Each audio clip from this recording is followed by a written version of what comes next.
My name is Melinda Mullins. I'm 28 years old. And the night before my wedding, my mother left me a voicemail at 11:43 p.m. Melinda. It's not too late to cancel. Don't embarrass us like this. My father had already written me a 4-page letter calling my choices intellectually incompatible with our family's values. I played it 3 times before I understood she wasn't coming. 68 invitations to my side, 0 responses. My mother had sent a group email to everyone. We cannot in good conscience attend. Their reason? My fiancé worked nights as hospital security. To them, he was nobody. They didn't know that strangers stopped him on the street to say thank you. They didn't know why his phone rang at 2:00 a.m. with urgent, desperate voices. They never asked. So on September 14th, 2025, I walked down the aisle alone, 90 feet, 34 empty chairs. 48 hours later, a 10-second clip from my reception went viral, and the man my family called nobody became the only person anyone could talk about. That's when they realized what they'd done. But it was too late. If you're watching, hit subscribe and tell me where you're tuning in from. Drop your location and local time in the comments. I read every single one. Now, let me take you back 14 months to a hospital waiting room at 217 in the morning, where I met a man in a security uniform who would change everything. February 19th, 2024, Pennsylvania Hospital emergency room. My roommate had been in a bike accident. Nothing life-threatening, but enough to land us in the ER at 2:00 in the morning. I'd been sitting in that waiting room for 3 hours. Green vinyl chairs, fluorescent lights that made everyone look half dead. Coffee machine with an out-of-order sign taped across it. I was staring at my phone, not really seeing it when someone stopped in front of me. "You've been here 3 hours. Have you eaten?" I looked up. Security guard mid-30s maybe. Dark hair, worn boots, hospital ID badge clipped to his belt, but turned backwards so I couldn't read it. His face was tired but kind. The kind of tired that comes from working nights, not from lack of sleep. I know, I haven't. Vending machine's broken. I'll grab you something from the staff room. He was back 6 minutes later with a turkey sandwich still wrapped and a cup of coffee in a paper cup. "Thank you," I said. "You didn't have to do that. You looked like you needed it."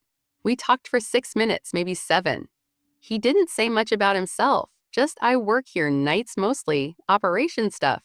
But the way he talked was different, calm, precise, like every word was chosen carefully. Like he didn't waste energy on things that didn't matter. "Do you like working nights?" I asked. "It's when the work matters most." I didn't know what that meant. I didn't ask. When the nurse finally called me back to see my roommate, I stood up. He was still there, hands in his pockets, watching the doors like he was keeping track of something I couldn't see. "I'm Melinda," I said. "Nathan." A nurse walked past us, saw him, started to say something. "Doctor," he cut her off with a look. Just a glance. She stopped midword and kept walking. I noticed it, but I didn't understand it. "Take care," Nathan said. I thought that was the end of it. A kind stranger in a hospital at 2 a.m. One of those moments you remember but never revisit. About 3 days later, he found me on social media and asked if I wanted to get coffee. Our first date was April 3rd, reading Terminal Market, 12:30 in the afternoon. He showed up on time, wearing jeans and a worn gray jacket. Still looked tired. I wondered if he'd worked the night before. We wandered through the market, bought Philly cheesesteaks from one of the vendors, sat at a bench near Bassett's Ice Cream. He talked about Philadelphia like he loved it, but didn't have time to see it. I talked about my job. I worked in academic publishing. Nothing glamorous, but I liked it. "You work that much?" I asked when he mentioned not getting out during the day often. Something like that. His phone buzzed 4 times during lunch. He checked it once, frowned, typed something I couldn't read. All numbers and abbreviations like medical shorthand, then put it away and gave me his full attention. "Sorry," he said. "It's fine. Is everything okay?" "Yeah, just work." 2 hours, he paid in cash.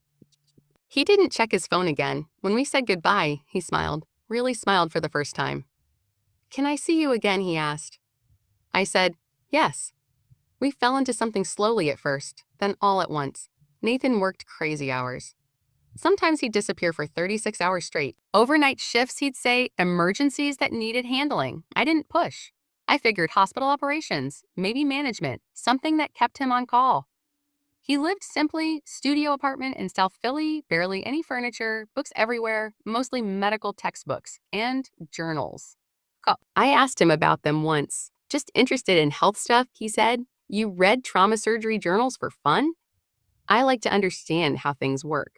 By December 2024, we've been together almost 10 months. I was in love, completely stupidly in love with a man who worked night shifts and read surgical protocols like other people read novels. Move in with me, I said one night in December. He looked at me for a long time. You sure? I'm not around much. I'm sure. He moved in with one duffel bag, a stack of medical journals, a pager that beeped at random hours, and made him leave the apartment at 2 in the morning without explanation. I loved him for who he was. Quiet, kind, solid. I never needed to know what he did. I just knew he was good at it. My family would care about what he did, but I didn't. March 22nd, 2025. I finally told my mother about Nathan. I'm seeing someone, I said over the phone. Oh, how wonderful. Her voice went bright. What does he do? I hesitated just for a second. He works at Pennsylvania Hospital Security. Silence? Security operations? She repeated slowly. Is that management? It's hospital work, Mom. Of course, I'm sure he's very dedicated. That tone. I knew that tone. It was the same voice she used when declining charity event invitations she considered beneath her. Polite, carefully neutral, poisonous. We'd love to meet him, she said. Great. I'll set something up. I hung up. Nathan was in the kitchen making eggs. He didn't look up. They want to meet you, I said. I heard. It'll be fine. He plated the eggs, handed me a fork. It won't be fine, Melinda, but we'll do it anyway. May 18th, 2025, 7:00 p.m. My parents' house in Binmer, Pembroke Road, restored Victorian faculty art on the walls. The kind of place that smells like old money and older expectations. Nathan arrived on time. He brought wine, a modest bottle, nothing expensive. He dressed in his best, which was still clearly not expensive enough. I saw my mother's eyes flick to his shoes. Worn, not designer. My father shook his hand, firm grip, appraising look. Melinda tells us you work in hospital security. Yes, sir. Sir. Operations and safety protocols. And your educational background? State University scholarship. My mother smiled. It didn't reach her eyes. Dinner was excruciating. My parents talked about tenure, publications, sabbatical plans in Provence. Nathan listened. He didn't try to impress them. He answered questions politely. He didn't play their game. Halfway through dinner, our neighbor, Professor Adelaide Winters, mentioned her son's health issues. Dizziness, balance problems, 3 doctors, no answers. Nathan sat down his fork. Sounds like vestibular neuritis, not vertigo. Has he seen an intake table? Went quiet. How did you know that? My mother asked. I work in a hospital. You pick things up. He didn't elaborate. He went back to his meal. My mother stared at him for 3 seconds. Then she changed the subject. Dinner ended at 9:30. I felt the weight of what had just happened pressing down on both of us. At 10:43, my phone lit up. Mom, we need to talk about your future. Call me when you have a moment. This is important. Nathan reached over and held my hand. He didn't say it would be okay. He knew it wouldn't. June 3rd. My father's letter arrived. 4 pages typed single-spaced on his University of Pennsylvania Economics Department letterhead.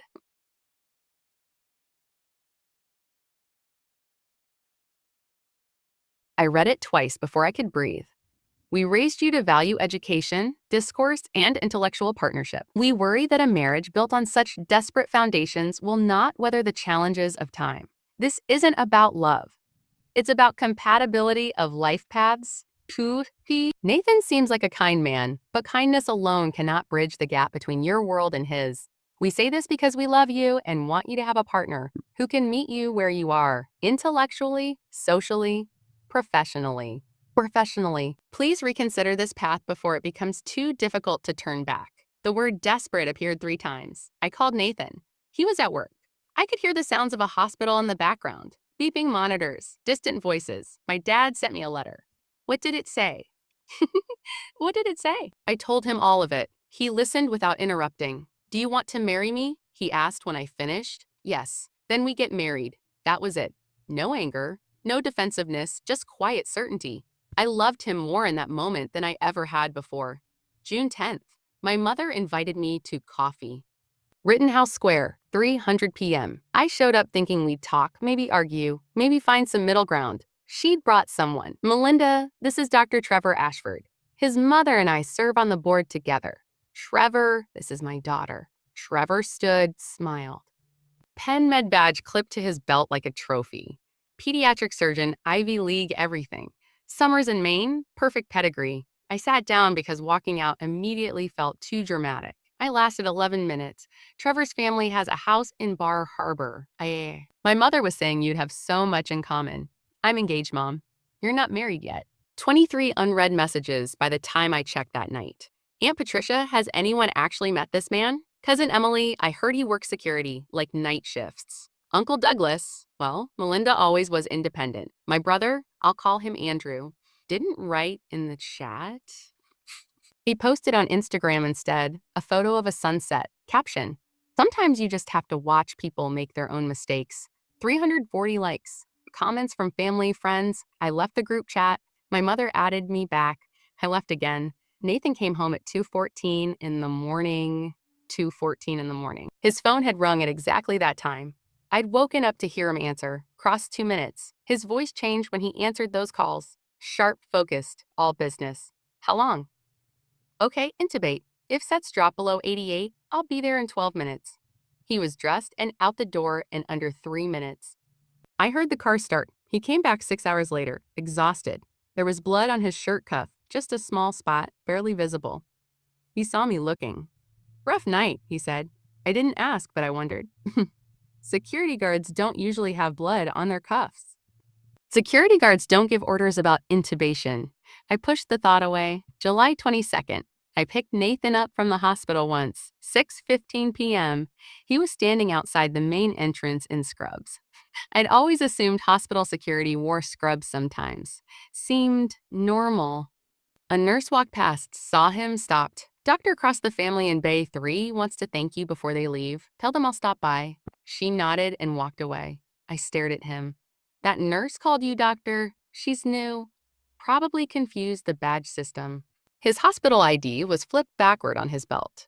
I couldn't see what it said. I almost asked him directly. Then I saw how tired he was. Dark circles under his eyes, the kind of exhaustion that goes bone deep. I let it go. August 12, 2025. I sent 68 invitations to my side of the family. Beautiful cream cardstock. Calligraphy addressing. Each one cost $4 to print. I addressed them by hand. Parents, brother, aunts, uncles, cousins, my mother's faculty friends, my father's department colleagues, family friends I'd known since childhood. RSVP deadline, August 28th. Nathan watched me seal the envelopes. You don't have to invite them, he said. They're my family. Okay. He didn't argue, but I saw it in his eyes. He knew what was coming. August 20th, 3:22 p.m. My mother sent an email. I wasn't on the recipient list. She didn't CC me. I found out because my cousin Emily forwarded it to me 2 hours later with the message. Yet, is this subject? We cannot in good conscience attend. Dear family and friends, after much painful deliberation, we must inform you that we will not be attending Melinda's wedding on September 14th. We love our daughter deeply, but we cannot in good conscience support a marriage that represents such a significant departure from our family's values and expectations. We hope you will understand and respect our decision. With regret, Catherine and Lawrence Mullins. Attached was a family photo from last Christmas before Nathan. I wasn't in it. I'd skipped Christmas that year. I read it 4 times. Then I called the caterer. I need to cancel 68 seats. She paused. 68? Are you sure? I'm sure. I'm so sorry, she said quietly. I hadn't expected kindness from a stranger. I cried in my car for 20 minutes after I hung up. August 28th, RSVP deadline. 0 responses from my side. Not one. Some people had opened the invitation. I could see read notifications on the emails. They just didn't respond. Others never opened them at all. My brother didn't send his invitation back. He didn't write. He didn't call. Nothing. September 3rd, I met with the venue coordinator at Fairmont Park Horticulture Center. We need to adjust the seating, I said. She pulled up the floor plan. Capacity for 150. We'd planned for 82 from Nathan's side, 68 from mine. How many seats should we remove from your side? She asked gently. All of them. Leave the chairs. Just leave them empty. She looked at me. At me. We could shift Nathan's guests to make it look more balanced. No, leave the left side exactly as is. 34 empty chairs. I want to see it. She looked at me like I was punishing myself. Maybe I was, but I needed the truth to be visible. September 13th, 2025, the night before my wedding. My phone was silent. No call from my mother. No text from my father. My brother's Instagram was full of his usual posts. Gym photos, food, sunsets, nothing about me, nothing about tomorrow. Nathan came home from an overnight shift at 11:47. Found me on the couch staring at my phone? He sat down beside me. Didn't say anything. Just took my hand. We can cancel, he said finally. We can go to City Hall Monday. Just us. No, I want the wedding. I want them to know what they chose. He kissed my forehead. Okay, then we do this your way. At 11:43, my phone rang. Mom, I answered. Melinda, it's not too late to cancel. Think about what you're doing to this family. Don't embarrass us like this. She hung up before I could respond. I played it 3 times before I understood. She really wasn't coming. September 14th, 2025, 4:00 p.m. I was alone in the bridal suite. No mother to help me with my dress. No bridesmaids from my side. The venue coordinator, her name was Sarah, helped me zip up the back. You look stunning, she said. Thank you. I looked in the mirror. White dress, David's bridal. $1,200. Hair done by a stylist who worked in silence because she could tell I didn't want to talk. Makeup I'd done myself because I didn't trust myself not to cry if someone else did it. I looked beautiful. I looked alone. I checked my phone one more time. 0 messages. I turned it off. 4:02 p.m. the doors opened. The string quartet started playing. Canon indeed. The song I'd picked 6 months ago when I still thought my father would walk me down the aisle. I stood at the threshold and looked out. Left side, 34 empty chairs. 34 place programs sitting untouched on seats. 34 name cards at the reception tables that would never be claimed. Right side, Nathan's people standing, smiling. 82 people who loved him. His parents in the front row, working class, warm, present. His mother was already crying. Nathan stood at the altar in a navy suit. He saw me. His face broke. He mouthed something. I couldn't hear it, but I knew what he said. I'm sorry. I'm so sorry. I started walking. 90 feet. No father, no brother, no one to hold my arm and tell me I was making the right choice. Just me. White heels that hurt my feet, a bouquet I held too tightly, and 34 empty chairs watching me like witnesses to an execution. Every step felt like defiance. Every empty chair was a choice they'd made. I kept walking. Nathan took my hands when I reached him. They were shaking, both of ours. The efficient Reverend Patricia Okoye, someone Nathan knew from community work, began the ceremony. We'd written our own vows. Nathan went first. His voice cracked halfway through. I don't have much, he said, but what I have is yours. My time, my hands, my life. I see you, Melinda. I've always seen you. I couldn't stop crying. My turn. You're enough, I whispered. You've always been enough, and I choose you today and every day after. The officiant smiled through her own tears. You may kiss the bride. Nathan cupped my face gently, kissed me like we weren't standing in a room with 34 empty chairs, like it was just us. For one perfect moment, the emptiness didn't matter. The reception started at 4:35. Same venue, different room, table 3, front left, 8 place settings, name cards, and calligraphy. Catherine Lawrence, Andrew, Aunt Patricia, Uncle Douglas, Cousin Emily, my mother's best friend Helen, my father's colleague, Professor Winters, 8 empty seats, perfect table settings, flowers, champagne glasses that would never be touched, plates that would never hold food. Nathan's family tried to fill the space with warmth. His mother, Diane, hugged me so hard I could barely breathe. You're our daughter now, she said. You've always been enough for us. I smiled her, looked at table 3. I couldn't help it. Every hour I looked at that empty table twice. It was a wound that wouldn't close. 6:33 p.m., first dance. Can't help falling in love. 3 minutes and 2 seconds. Nathan held me. We swayed. I could feel his heart beating against mine. I thought they'd come, I whispered. I know, baby. I know. We danced. The empty table watched. The song ended. We kept swaying for 5 more seconds. This is it, I thought. This is the rest of our life. Just us. I'd made my peace with it. Or so I thought. 7:23 p.m. dessert was being served. The cake had been cut. Nathan was talking to his uncle near table 8 when I heard someone scream, "Richard!" Richard? Richard? Someone help! I turned. A man, 62 maybe, one of Nathan's former patients, had collapsed near the dessert station. His wife was on her knees beside him, shaking his shoulder. People froze. Someone yelled, "Call 911." Nathan was already moving. He crossed the room in seconds, dropped to his knees beside the man. His whole body shifted, went from wedding guest to something else entirely. Something I'd never seen before. "Someone call 911, he said. His voice cut through the chaos like a blade. "Tell them 62-year-old male, possible my wedding reception at Horticulture Center." He checked the man's pulse airway. His hands moved with absolute precision. A woman ran over, one of Nathan's guests, someone I'd been introduced to earlier, but couldn't remember. She was wearing a dress and heels, but she moved like she knew exactly what to do.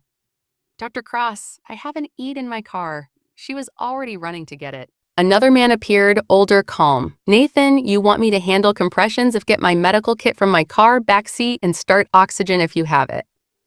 They moved like a team, like they'd done this 1,000 times. I stood there frozen. "Dr. Cross, it's ready." Nathan didn't look up. "Good. Charge to 200. Someone start compressions." 2 in deep, 100 per minute, rotate every 2. The EMT arrived. They saw Nathan. Recognition flashed across their faces. "Dr. Cross, we've got it from here, sir. We'll transport to Penn." Nathan stood. Professional posture, hands at his sides, his face completely calm, zero panic. This was someone who'd done this before, many times before. A woman near me was filming on her phone. I didn't notice at the time.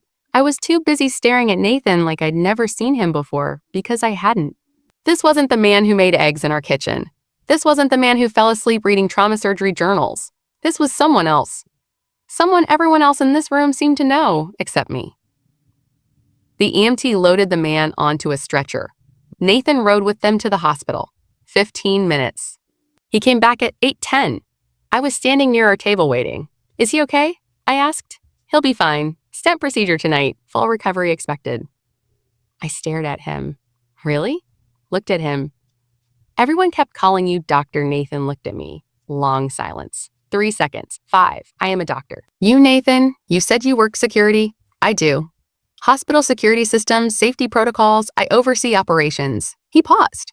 "But I'm also a trauma surgeon, chief of trauma at Penn Medicine." The words didn't make sense. The words didn't make sense. I heard them. I understood them individually, but together they were nonsense. "You're what?"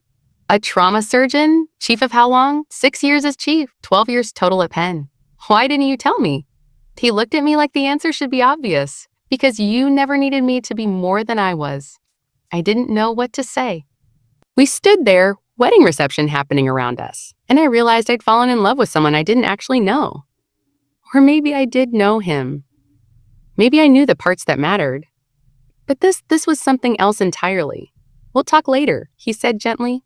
"Right now, we have a wedding to finish." He took my hand, led me back to the dance floor. I followed because what else was I going to do? We left at 11 p.m. exhausted, overwhelmed. We didn't check our phones. We just went home, fell into bed, and slept.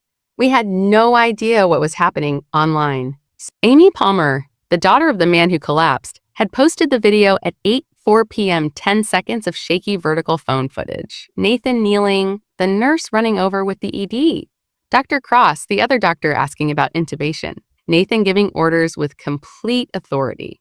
The MT arriving, deferring to him. "Dr. Cross, we've got it from here, sir." Caption.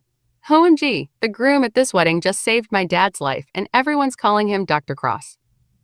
#wedding hero #D Dr. Lifeaver posted at 8:04 p.m.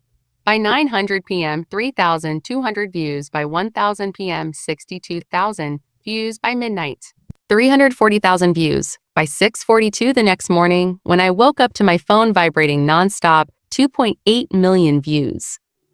September 15th, I woke to 47 missed calls. Friends I hadn't talked to in months, college acquaintances, blocked numbers, unknown numbers. I opened TikTok. The video was everywhere, not just Amy's original post. Reposts, shares, stitches, reaction videos, comments flooded in. Wait, that's Dr. Nathan Cross from Penn. He's a legend in trauma surgery. He did my sister's emergency surgery in 2021. Saved her life? Best surgeon on the East Coast. The Cross protocol is taught in med schools now. This man is brilliant. I kept scrolling. Hundreds of comments, thousands. Twitter was worse. #DRS was trending. Number 3 in Philadelphia. I shook Nathan awake. Nathan, wake up. It's everywhere. The video is everywhere. He sat up, looked at my phone, then his face went pale. Oh no. By 10:22 a.m., Penn Medicine had released a statement. Dr. Nathan Cross has served as Chief of Trauma Surgery and Medical Director of the Philadelphia Trauma Network since 2019. His contributions to emergency medicine, including the Cross Protocol for multi-trauma assessment, have saved countless lives. We are proud to have him as part of the Penn Medicine family. The statement was picked up by Philly.com NBC Philadelphia, the local ABC affiliate. Medical Twitter amplified it. Residents who trained under Nathan, nurses who'd worked with him, attending physicians who'd collaborated with him. By 2 p.m., Dr. Nathan Cross was trending nationally. My phone wouldn't stop ringing. I turned it off. The comments kept coming. I made the mistake of reading them. Dr. Cross saved my daughter after a 4-story fall in 2023. We owe him everything. I was a trauma resident under Dr. Cross. He's the best teacher and surgeon I've ever known. My brother coded twice during surgery. Dr. Cross brought him back both times. My brother just turned 30 last month. He's alive because of this man. Over 400 patient testimonials in the first 24 hours. Reddit thread on our Philadelphia. 3,200 plus upvotes. Facebook shares 18,000 plus. I sat at my kitchen table and cried. I had no idea. Who I'd married. Or maybe I did. Maybe I'd known all along and just hadn't had the words for it. My mother started calling at 100 p.m., 11 calls between 1 and 4:30. My father sent an email at 2:47, subject line, urgent family matter. I didn't open it. My brother sent an Instagram DM at 3 p.m. Belinda, I didn't know. I swear I didn't know. I'm so sorry. I read it, didn't respond. September 16th, my mother's world started crumbling. Faculty colleagues asking questions. Catherine, I saw a video. Is that Melinda's husband? The trauma surgeon. Up in economics department lounge. Whispers. I had no idea her son-in-law was Nathan Cross. He spoke at our medical ethics symposium last year. Brilliant man. Private school board meeting. My mother walked in awkward silence. Everyone had seen the video. Country club tennis. Her regular partners asking pointed questions. The carefully constructed world she'd built on appearances, on connections, on status, was collapsing, and everyone was watching. September 17th, 9:22 a.m. Someone leaked my mother's email. A distant cousin, maybe Aunt Patricia's daughter, someone with a guilty conscience. Screenshot posted to Twitter. Full text visible. Subject line, signature, timestamp. We cannot in good conscience attend. 68,000 retweets by end of day. Comments were savage. Imagine boycotting your daughter's wedding because her husband saves lives for a living. This email is going to haunt them forever. They called a trauma surgeon a departure from family values. The irony. BuzzFeed wrote an article. Huffington Post. Local news picked it up. The internet found my mother's LinkedIn. Comments started rolling in. I didn't have to do anything. The truth was punishment enough. September 18th through 25th, Nathan and I went to the Adirondacks. A cabin with no cell service, wood-burning stove, hiking trails, silence. We talked. Really talked. Why didn't you tell me? I asked on the third day. We were sitting on the porch. He had coffee. I had tea. The woods were quiet. Because you saw me, he said. Barely saw me. Not the credentials, not the title, not what I could do or what I'd accomplished. Just me. And I didn't want to lose that. You wouldn't have lost it. Maybe. But I've spent my whole adult life being Dr. Cross, chief of trauma, the surgeon who developed the Cross protocol, the guy everyone calls when things go wrong. And it's good work, important work, but it's also exhausting being that person all the time. He looked at me. You met me in a hospital waiting room at 2:00 in the morning. I was wearing a security uniform. I brought you a sandwich. And you talked to me like I was just a person. No expectations, no assumptions, just a guy who worked nights. You lied to me. I didn't lie. I just didn't correct your assumptions. And yeah, that was wrong. I know that. But Melinda, for the first time in my adult life, someone loved me for who I was, not what I could do. And I wanted to keep that even if it was selfish. I didn't say anything for a long time. I'm still angry, I said finally. I know, but I understand. He reached for my hand. We sat there until the sun went down. September 24th. We drove back to Philadelphia. I turned my phone on. 340 missed calls. I turned it off again. October went by in a blur. The viral video eventually died down. New scandals, new heroes. The internet moved on. But the fallout for my family didn't stop. My mother's charity board positions became uncomfortable. Questions about judgment, about values. My father's department colleagues didn't say anything directly, but the whispers persisted. My brother kept his distance. They tried to reach out. Emails, calls, letters. I didn't respond to any of them. Nathan went back to work, 80-hour weeks, trauma surgeries, teaching residents, running the trauma network. I went back to work too. My colleagues had seen the video. They didn't know what to say, so I said nothing. Life moved forward, but something had shifted. I couldn't go back to before. Before I knew who Nathan really was, before my family showed me who they really were, everything was different. Now November 8, 2025, 7:12 p.m., my phone rang. Mom, I almost didn't answer. My hand hovered over the decline button. I answered. Melinda, her voice was shaking. It's your father. He collapsed at a faculty event. They're taking him to Penn Presbyterian. It's his heart. They're saying, Melinda, please come. I need you. She was crying. I looked at Nathan. He was already grabbing his keys. Let's go. We arrived at 8:20. Penn Presbyterian or waiting room. My mother was there. Cashmere coat from the faculty event. Makeup running, hands shaking. She saw me, broke down. Melinda, I know you hate me. I know what we did was, Mom, not now. Where is he? We sat, waited. Other faculty colleagues in the waiting area. They recognized me, looked away quickly. My mother and I didn't speak.